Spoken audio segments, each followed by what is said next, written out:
আসসালামু আলাইকুম। সবাই কেমন আছেন? আশা করি ভালো আছেন। আমিও আলহামদুলিল্লাহ ভালো। তো এখন আমি একটু মোগলাই বানাবো, যেটা মিনি মোগলাই।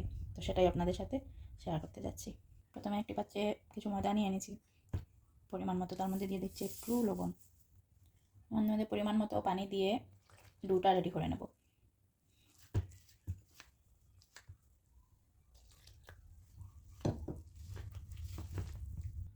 তো আমার ডোটা রেডি হয়ে গেছে। এখন কিছুক্ষণের জন্য এটা আমি রেস্টে রেখে দেবো। তো এখন আমি মোগলাইয়ের জন্য ডিমটা রেডি করে নেব। তার জন্য 2টা ডিম নিয়ে নিচ্ছি। তার মধ্যে দিয়ে দেবো পেঁয়াজ কুচি, কাঁচা লঙ্কা, একটু ধনেপাতা, দিয়ে দিচ্ছি স্বাদ মতো লবণ।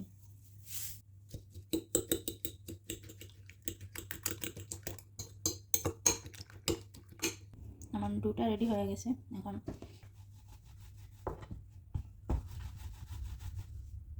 আমার রুটিটা বেলা শেষ। এখন মোগলাইটা রেডি করব।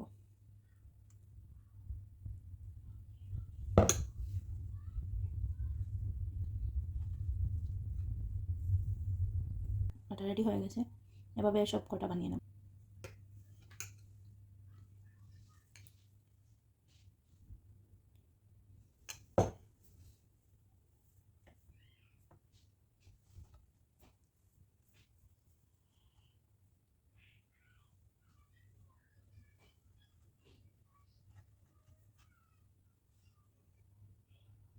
এখন আমি বেজে নেব।